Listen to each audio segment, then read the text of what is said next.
오늘 우리에게 주시는 하나님 말씀을 봉독합니다. 요한복음 21장 15절에서 17절 말씀을 봉독합니다. 신약성경 185쪽입니다. 봉독합니다. 그들이 조밥 먹은 후에 예수께서 시몬 베드로에게 이르시되 요한의 아들 시몬아, 내가 이 사람들보다 나를 더 사랑하느냐 하시니 이르되 주님 그러하나이다. 내가 주님을 사랑하는 줄 주님께서 하시나이다. 이르시되 내 어린 양을 먹이라 하시고 또 두 번째 이르시되 요한의 아들 시몬아, 내가 나를 사랑하느냐 하시니 이르되 주님 그러하나이다. 내가 주님을 사랑하는 줄 주님께서 하시나이다. 이르시되 내 양을 치라 하시고 세 번째 이르시되 요한을 이르시되 시몬아, 내가 나를 사랑하느냐 하시니 주께서 세 번째 내가 나를 사랑하느냐 하심으로 베드로가 근심하여 이르되 주님 모든 것을 아시오매 내가 주님을 사랑하는 줄을 주님께서 아시나이다. 예수께서 이르시되 내 양을 먹이라. 아멘. 하나님께 영광 돌립니다. 지난주 무더위도 있었지만 태풍도 잘 지나갔죠. 하나님의 거룩하신 은혜가 말씀을 읽고 묵상하는 여러분들에게 크게 임하는 역사가 있기를 소원합니다. 오늘은 8.15 광복절 기념주일로 드려지는 귀한 주간인데요. 우리가 이때에 우리나라를 위해서도 기도하고 그리고 또 하나님께서 기뻐하시는 나라가 되도록 소원하며 기도하는 아름다운 주간이 되시기를 바랍니다. 이 나라 민족이 구원 얻기까지 그리고 또 이 나라 민족이 지금까지 번성하도록 수많은 믿음의 사람들이 부르짖었고 일제와 6.25 때 순교당하는 믿음의 사람들이 나라 민족의 미래를 위해서 탄원하며 죽음의 순간에도 그치지 않고 쉬지 않고 기도했던 그 모습을 우리가 연상하시기를 바랍니다. 지난주에는 성경 본문 요한복음 20장 21절에서 23절 말씀을 통해서 죄를 사함이라는 제목으로 말씀을 선포했습니다. 성령 충만하면 달라지는 것이 있었습니다. 전에는 용서할 수 없었던 사람을 이해가 되고 용서해 주자 하는 생각이 들게 됩니다. 나 자신도 용서를 하며 하나님께 제사함의 은총을 구하게 되는 거룩한 은혜가 임하게 되지요. 예수님께서 제자들에게 너희가 네 죄든지 사하면 사해질 것이요 네 죄든지 그대로 두면 그대로 있으리라는 특별한 권능 있는 사명을 맡기셨습니다. 첫 번째는 죄를 사해주면 공동체의 거룩성이 회복되어지는 역사가 있습니다. 두 번째는 죄를 사해주는 것은 하나님과 내가 더 가까워지게 하는 역사를 이루게 합니다. 제사장은 자기 죄는 물론 타인의 죄까지 하나님께 예배를 드리며 제사를 드리며 제사함을 구하는 사역을 감당하는 것이 본분이었습니다. 우리는 거룩한 제사장이 되었다는 사실을 인식해야 됩니다. 이 사회의 죄가 사해지도록 선포하며 기도하는 성도님들 되시길 바랍니다. 우리나라와 가정, 교회의 허물과 죄를 사하는 용기를 가지고 선포하시기를 바랍니다. 내가 미워하고 갈등이 있는 사람일수록 더더욱 그렇습니다. 그래서 공동체가 거룩하게 되고 하나님과 더 가까워지는 신앙의 삶이 되시기를 주님의 이름으로 축원합니다.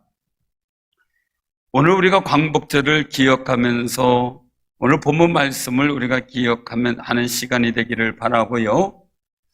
요즘의 사회 속에서 나타나는 여러 가지 일들 속에 협력, 경쟁이라는 말들도 생기고 있습니다.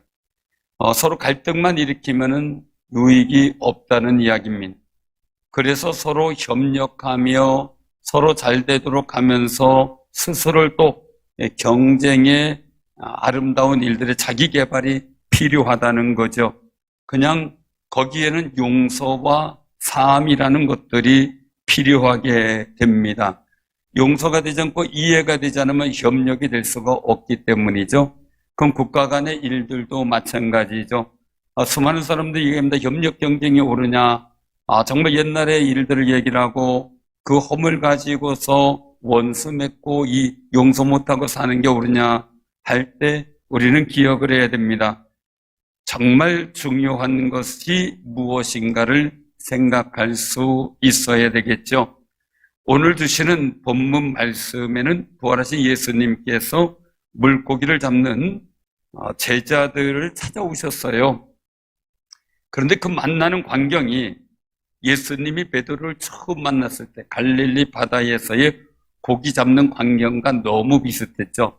달라진 것은 배가 고기를 못 잡은 상황에서 처음에는 깊은 데로 가서 그물 내리라 라고 말씀을 하셨고, 오늘 본문 말씀 속에선 그물을 배 오른편에 던져라 라고 말씀합니다.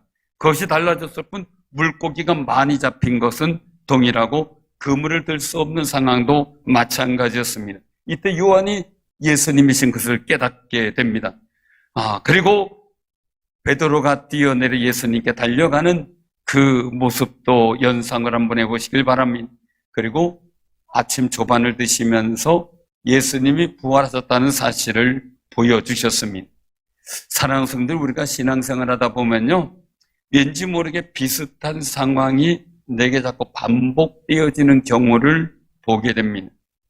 그런 경우를 가끔 체험하게 되는데, 그것은 우리 삶의 자리에서 비슷한 삶이 반복될 때 하나님께서 주신 사랑과 은혜를 다시 한번 깨닫고 그 은혜를 다시 한번 기억하는 기회가 될 필요가 있다는 사실을 우리가 깨달아야 한다는 사실입니다. 본문에서 예수님은 제자 베드로에게 찾아오셨습니다. 실패자에게, 예수님을 부인한 자에게 찾아오시는 용서와 사랑을 보여주셨다는 거죠. 그리고 말씀하고 있습니다. 내가 나를 사랑하느냐? 그것도 한 번이 아닌 3번을 물었습니다. 마치 3번 베드로가 부인했을 때 그 모든 모습을 치유해 주듯 3번 내가 나를 사랑하느냐라고 물었고, 사랑의 고백을 들으면서 예수님께서는 그에게 기대감을 갖고 사명을 맡기시는 모습을 보게 됩니다. 오늘 본문 말씀을 통해서 하나님의 거룩하신 마음이 깨달아지는 귀한 은혜의 시간이 되시기를 바랍니다. 첫 번째 중요한 겁니다. 회복되기를 기대하셔서 용서하셨다는 사실입니다. 예수님께서 베드로를 찾아오신 것은 회복시키기 위함이었습니다. 내가 너를 용서했다라는 것을 보여주시기 위함이었습니다. 베드로는 예수님의 제자로 부름받아 3년 동안 열심히 따라다녀서 수제자적인 위치까지 인정을 받을 정도였습니다.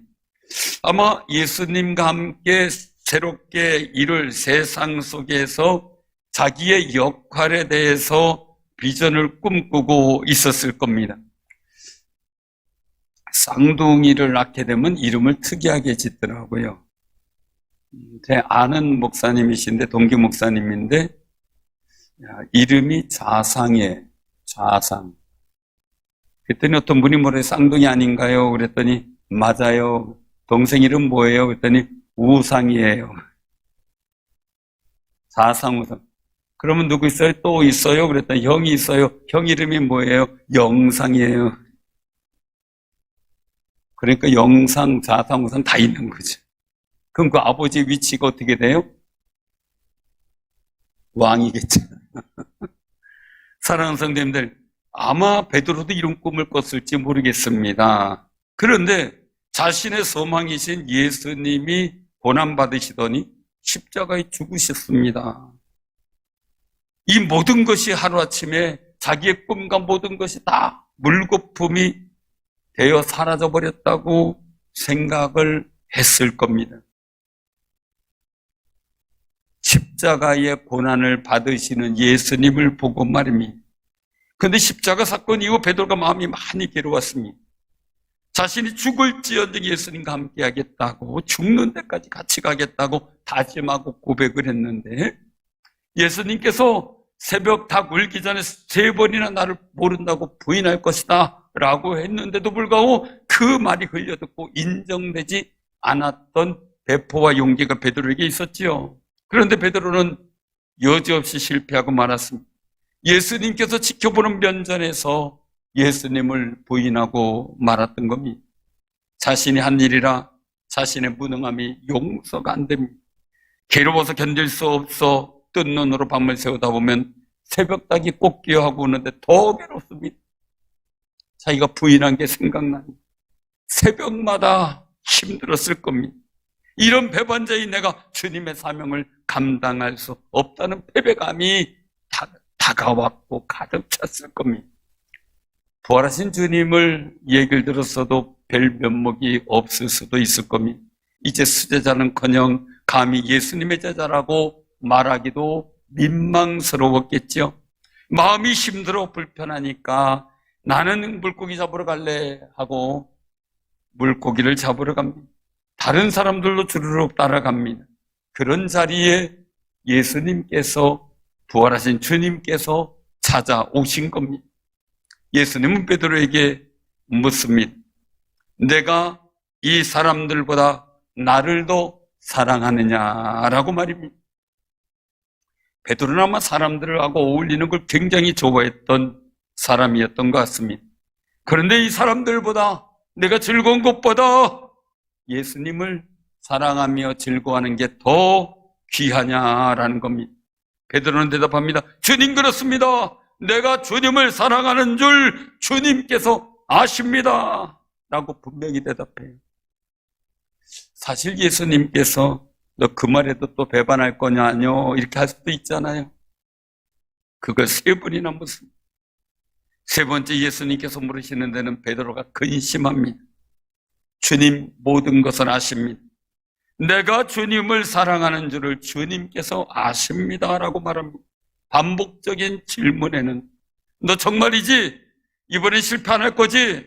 정말 다른 사람들 앞에서 나 부인 안 하고 전할 거지? 라고 하는 책망처럼 주님의 말씀이 느껴졌을 수도 있습니다. 베드로 자신은 예수님의 질문에 매번 자신 있고 멋지게 대답을 했었습니다. 그동안 말이죠.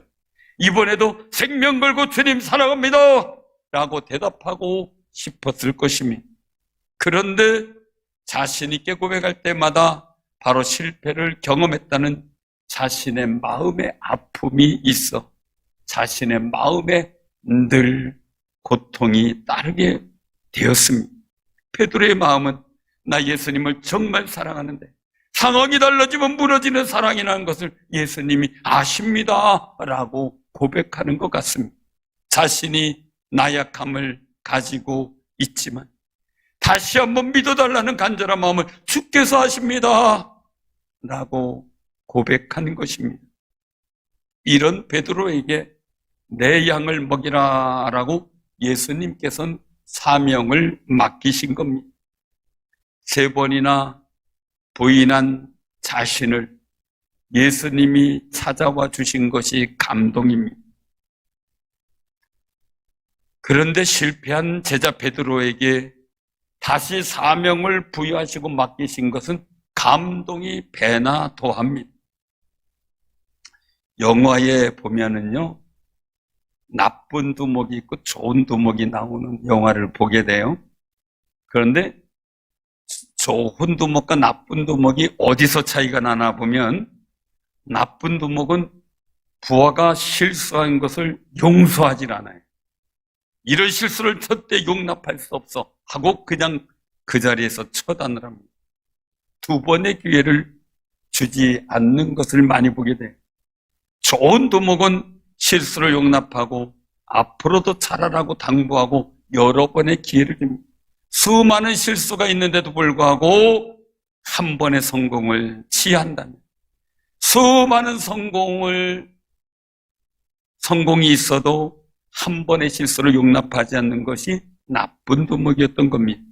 이런 면에서 볼 때 우리는 어떤 두목일까요? 우리 스스로 한번 생각해 보게 됩니다. 예수님은 분명히 말씀합니다. 선한 목자다라고 말이죠. 요한복음 10장 11절과 12절에 보면 나는 선한 목자라. 선한 목자는 양들을 위하여 목숨을 버리거니와 사꾼은 목자가 아니요 양도 제 양이 아니라 이리가 오는 것을 보면 양을 버리고 달아나나니 이리가 양을 물어가고 또 해치느니라 라고 말씀하셨습니다. 예수님은 선한 목자시라. 베드로가 예수님을 사랑하는 마음이 회복되도록 그 실패자 배반자 베드로를 찾아와 주신 것입니다. 베드로는 예수님께서 찾아와 주신 은혜를 통해 예수님의 사랑을 다시 한번 확인합니다. 지금까지는 다른 사람의 죄 때문에 죽은 줄 알았는데 자기 자신의 죄와 허물 때문에 예수님이 십자가에 죽으셨다는 사실을 다시 한번 깨닫게 되는 순간입니다. 예수님은 다른 사람의 죄가 아닌 나의 죄 때문에 십자가에 죽으셨다는 사실을 믿음으로 확신하시기를 바랍니다. 어떤 분은 잘못 알아가지고 며느리한테 전도를 받았대요. 그래서 교회 나가서 이제 세례 문답을 하고 있는데 예수님께서 누구의 죄 때문에 십자가에 죽으셨습니까? 이렇게 담임 목사님 물으니까 하는 얘기가 사돈 양반 죄 때문에, 사돈 양반이 아니라 참 죄송합니다. 며느리 죄 때문에 죽으셨습니다. 라고 얘기를 했답니다. 하나님 아버지가 누구십니까? 그러니까 사돈 양반입니다. 그러더래요. 며느리가 자꾸 아버지 하니까. 사랑하는 성도님들, 신앙 고백은 나의 고백이 되어야 됩니다.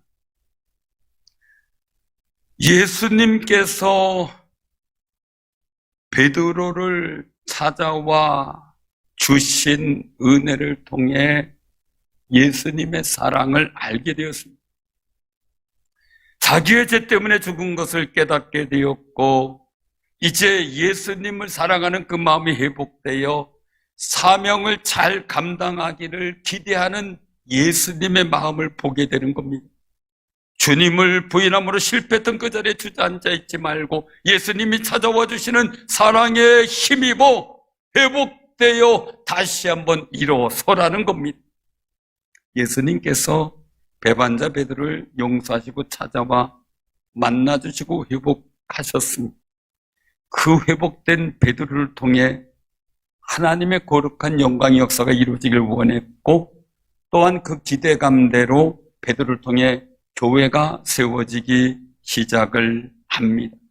사랑하는 성도, 우리가 때로는 마음도 믿음도 사역도 무너진 상황이 될 수가 있습니다. 베드로가 회복되기를 기대하셔서 찾아와 일으켜주시는 주님이 지금 여러분들과 함께 하신 줄로 믿으시기를 바랍니다. 사랑하는 성도님께도 찾아와 주시는 예수님의 사랑을 체험하시길 바랍니다. 허물과 죄로 인하여 낙담과 좌절 속에 주저앉아 있는 그 자리에 예수님은 우리를 용서하고 찾아오시는 분입니다. 믿음이 회복되어 사명 잘 감당하기를 기대하시는 예수님께 그 기대감에 만족을 드리는 귀하고 복 있는 신앙생활이 되기를 주님의 이름으로 축원합니다. 두 번째는요, 용서하며 생기는 기대감은 좋은 열매를 맺게 된다는 거예요. 용서하며 생기는 기대감. 예수님은 요한복음 15장 16절 17절에 말씀하셔요. 너희가 나를 택한 것이 아니요 내가 너희를 택하여 세웠나니 이는 너희로 가서 열매를 맺게 하고 또 너희 열매가 항상 있게 하여 내 이름으로 아버지께 무엇을 구하든지 다 받게 하려 함이라. 내가 이것을 너희에게 명함은 너희로 서로 사랑하게 하려 함이라 라고 말씀하셔요. 사랑하는 성도님들,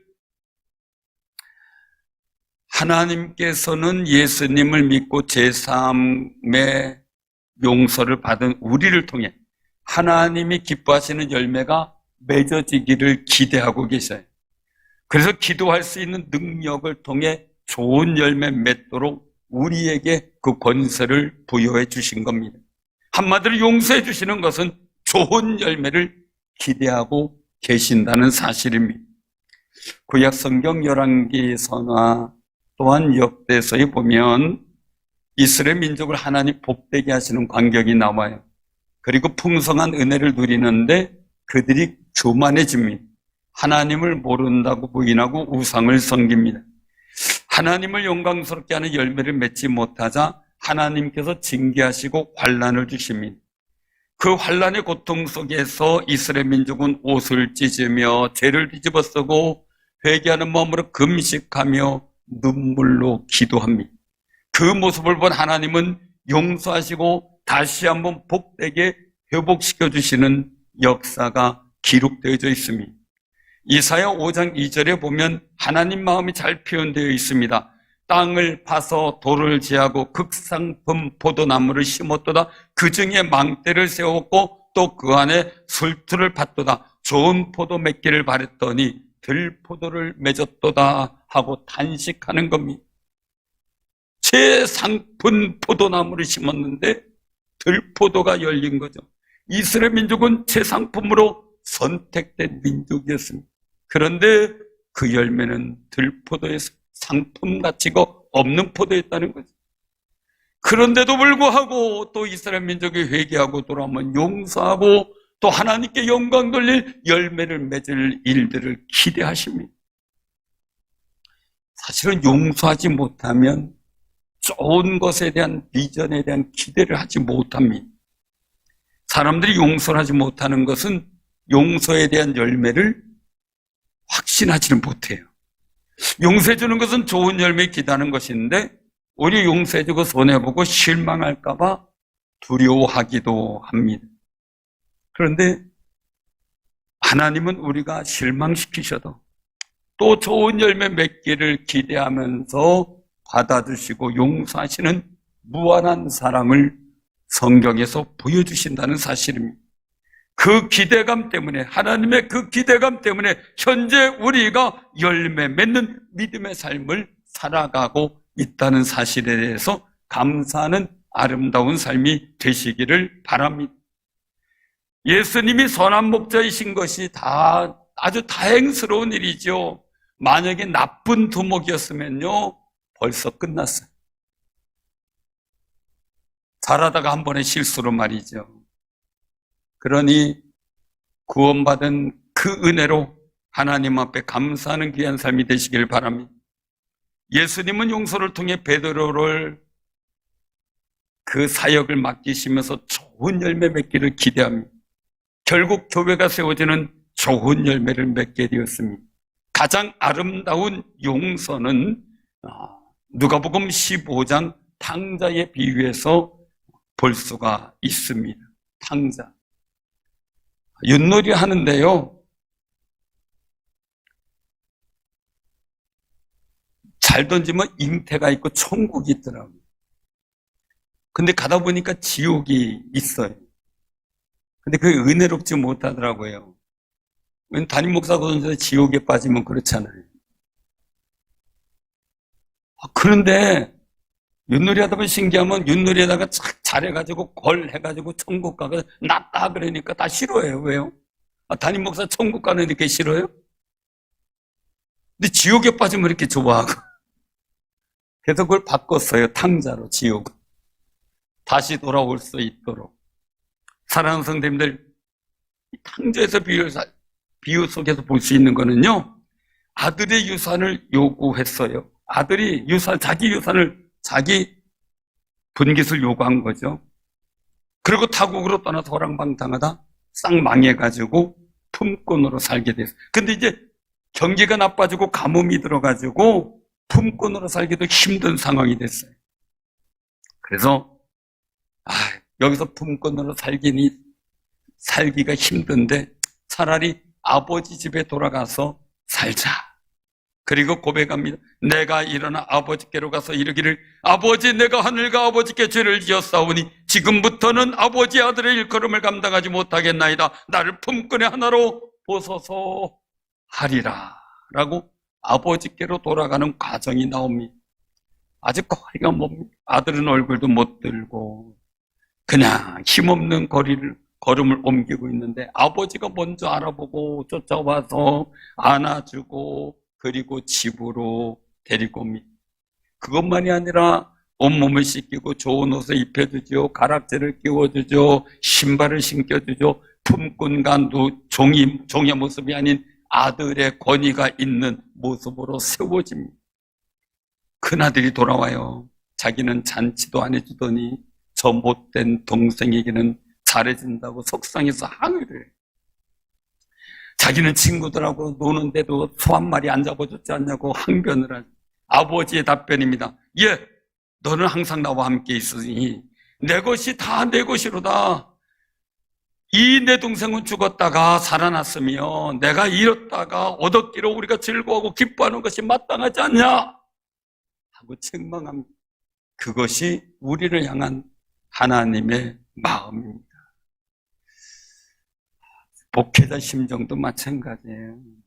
목사님은 맨날 새로운 사람들만 좋아하고 관심만 갖고 그래요. 저는 그렇게 답변하고, 예, 너는 나와 항상 함께 있었잖아. 그렇잖아요. 사랑하는 성도님들, 우리가요 어느 자리에서든지 깨닫고 회개하고 돌아오면 용서해 주시고 좋은 열매 맺기를 기대하시는 하나님의 거룩한 은혜를 늘 마음속에 간직하며 사시기를 바랍니다. 하나님께서 용서해 주시고 좋은 열매 맺는 기대감에 기쁨을 드리는 믿음의 생활이 다 되시기를 주님의 이름으로 축원합니다. 세 번째는요, 용서하는 인격은 좋은 결과를 만들어요. 한번 따라해보세요. 용서하는 인격은 좋은 결과를 만듭니다. 용서하지 못하는 마음은 왜곡되고 편협될 수가 있고 자기도 스스로 평안을 못 누리는 경우가 많죠. 예수님이 베드로를 용서하시고 기대하셨던 인격을, 그 예수님의 인격을 본받는 것이 복 있는 인생이 되는 비결입니다. 미국의 지도자의 조건은 3C가 있어야 한다? 그렇게 얘기를 합니다. 그걸 우리나라 말로 바꾸면 실력, 인격, 헌신, 이 세 가지가 영어 절자로 첫 자가 C자로 들어가는 3C를 갖춘 지도자들 대부분 행복하고 건강한 가정에서 배출됐다라고 그렇게 기록이 되어 있습니다. 가정교육에서 용서하는 분위기 속에 긍정적인 태도와 올바른 가치관이 형성되고 있기 때문입니다. 교육학자 에릭스는 자녀 교육은 어머니의 뱃속에서 무덤까지 이어진다라고 했습니다. 사람은 먼저 30년 동안 부모와 학교, 사회에서 영향을 받고 남은 30년은 거기서 배운 것으로 자녀를 양육한다라고 말을 했습니다. 우리가 기억할 것은 내가 주 안에서 예수 그리스도를 통하여 풍성한 인격을 본받고 그 아름다운 인격을 표현하며 살아가는 아름다운 삶이 되시기를 바랍니다. 피그말리온 효과라는 말이 있어요. 교육 심리학에서 심리적 행동이 하나고요. 교사의 기대에 따라 학습자의 성적이 향상된다라는 이야기가 있습니다. 로젠탈 효과, 교사 기대 효과라고도 해요. 이 피그말리온 효과는 무엇인가에 대한 사람의 믿음, 그리고 기대, 예측이 실제로 일어난다라는 걸 말해요. 그래서 염려하는 대로 염려가 일어나고요. 믿음의 비전 갖고 소망하는 대로 그 소망이 이루어진다는 거죠. 이 이야기가 이 그리스 신화 속에서 나오는데요. 피그말리온이 자기가 하나의 여성의 형상을 조각을 했어요. 조각을 하고 이를 지켜보는데 그 여성의 상인 그 조각품을 진짜 진심으로 사랑했다는 거예요. 이를 지켜본 미의 여신 아프로디테가 그의 소원을 들어주어 조각상이 진짜 사람이 되게 만들었다는 이야기가 그 오비디우스의 변신 이야기 10권에 수록이 되어 있다 그래요. 그래서 피그말리온이라는 명칭에는 간절히 기대하면 이루어진다는 의미를 담겨져 있는 거죠. 1964년 미국 하버드 대학의 교육심리학자 로버트 로젠탈에 의해 샌프란시스코의 한 초등학교에서 실험이 진행됐어요. 로젠탈은 그 당시에 하버드식 돌발성 학습 능력 예측 테스트라는 보통의 지능 테스트를 진행한다고 하면서 학급 담임에게는 앞으로 수개월간 거쳐 성적이 오르는 학생을 산출하기 위한 조사라고 설명을 합니다. 그러나 실제 이 조사는 그냥 얘기만 했지 아무런 의미가 없었던 조사였고요. 로젠탈은 무작위로 뽑은 아동 학생들의 명부를 담임 교사한테 보여주었습니다. 그리고 얘기를 했습니다. 이 명부에 기재된 아동들은 앞으로 성적이 향상될 수 있는 지능과 재능이 있는 학생들입니다 라고 알려줍니다. 그 후 학급 담임은 아이들의 성적이 향상될 거라는 기대를 품었고 놀랍게 아이들의 성적은 향상돼요. 학급 담임이 아이들에게 건 기대가 성적 향상의 원인이 되었다고 결론 내리죠. 아이들도 계속해서 너희들은 성적 향상이 될 수 있어 라는 말 속에 기대의식 때문에 성장이 향상될 수 있었다라고 얘기를 합니다. 근데 굉장히 중요한 거죠. 이런 기대감 속에 잘 될 것이기 때문에 지금 용서하고 바라보는 마음이 있었기 때문에 가능하지, 지금 부족한 아이들을 용서하지 못하면 앞날의 기대감도 가질 수가 없었다는 이야기입니다. 창세기 18장에 보면 아브라함이 하나님의 사자들을 만나 탄원합니다. 소돔과 고모라성 지역에 하나님께 범죄해서 멸망당하겠다는 이야기를 듣게 되죠. 아브라함은 얘기를 합니다. 그 성중에 의인 50명이 있을지라도 그것을 멸하시고 의인 50명을 위하여 용서하지 아니하시리까 라고 말합니다. 하나님께서 말씀하죠. 만일 50명을 찾으면 그 온 지역을 용서하겠다. 그런데 결국 10명까지 조건을 내려갑니다. 그런데 10명의 의인이 없어서 망하게 됩니다. 궁금한 게 있어요. 소돔과 고모라가 멸망한 이유가 죄가 관영할 정도로 타락해서 멸망받은 건가요? 아니면 의인 10명이 없어서 멸망받은 건가요? 중요한 게 있죠. 두 가지 중에 한 가지만 충족돼도 구원의 은총은 이루어졌다는 사실입니다. 사랑하는 성도들 꼭 기억하시기 바랍니다. 우리가 교회와 가정과 자녀를 위해서 복된 열매를 기대할 줄 아는 마음 속에 용서하는 기대감을 놓치지 않는 귀한 영성을 지키시는 아름다운 삶이 되시길 바랍니다. 그 마음이 의인의 마음이기 때문에 그렇습니다. 그 마음을 가진 사람이 있는 곳은 하나님께서 용서와 관용을 베풀어 주시기 때문입니다. 하나님 말씀합니다. 이사야 55장 7절에 말씀합니다. 악인은 그 길을 불의한 자는 그의 생각을 버리고 여호와께로 돌아오라. 그리하면 그가 긍휼히 여기시리라. 우리 하나님께로 돌아오라. 그가 너그럽게 용서하시리라. 선언하셨습니다. 예수님은 누가복음 6장 37절에 비판하지 말라. 그리하면 너희가 비판받지 않을 것이요. 정죄하지 말라. 그리하면 너희가 정죄를 받지 아니할 것이요. 용서하라. 그리하면 너희가 용서를 받을 것이요 라고 선언하십니다. 용서하시는 하나님은 우리도 용서해 주기를 기대합니다. 왜 그럴까요? 용서하는 마음으로 살 때 앞으로의 삶의 좋은 열매를 기대하는 기대감이 있고 그것이 성취되는 현장을 만들어갈 거룩한 인격이 되기 때문에 그렇습니다. 용서하지 못하는 마음은 영적으로 무지해져서 미래 좋은 열매를 기대할 수가 없다는 사실입니다.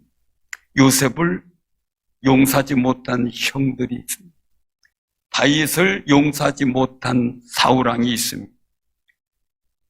요셉을 용서하지 못한 형들은 요셉을 죽이려고 하다 노예로 파는 일을 합니다. 그들이 하는 일이 그거였습니다.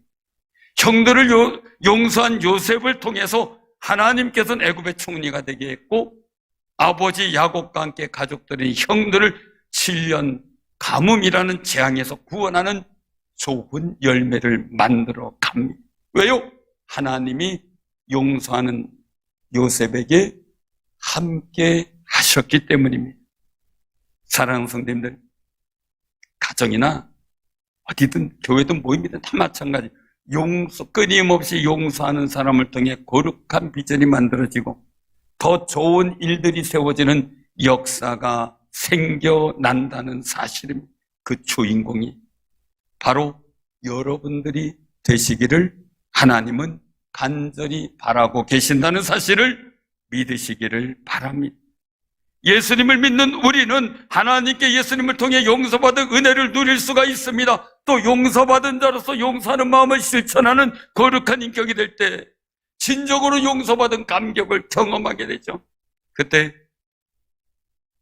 교회를 볼 때나 가정을 볼 때나 자녀를 볼 때나 가족을 볼 때 남편과 아내를 볼 때 거룩한 비전들이 생겨나게 되고 그 비전이 이루어질 것에 대한 확신 속에 거룩한 좋은 열매를 맺게 되는 놀라운 역사를 보게 될 줄로 믿으시기를 바랍니다. 그 역사에 오늘 여러분들이 초대받고 그 사명을 부여받았다는 사실을 믿고 그 주인공으로 살아가시기를 주님의 이름으로 축원합니다. 에베소서 4장 32절에 본 말씀합니다. 서로 친절하게 하며 불쌍히 여기며 서로 용서하기를 하나님이 그리스도 안에서 너희를 용서한 같이 하라. 첫째로 회복되기를 기대하셔서 용서하시는 하나님 마음을 기억하시기 바랍니다. 두 번째로 용서하면 생기는 기대감은 좋은 열매를 맺게 된다는 사실을 우리가 확신하시길 바랍니다. 세 번째로 용서하는 인격은 좋은 결과의 열매를 만들어 갑니다. 용서하는 인격은 하나님을 닮은 인격입니다. 우리를 기다리는 하나님의 용서처럼 우리도 용서하며 좋은 날이 올 것을 기대하는 거룩한 승리자들로 살아가기를 주님의 이름으로 축원합니다. 아멘.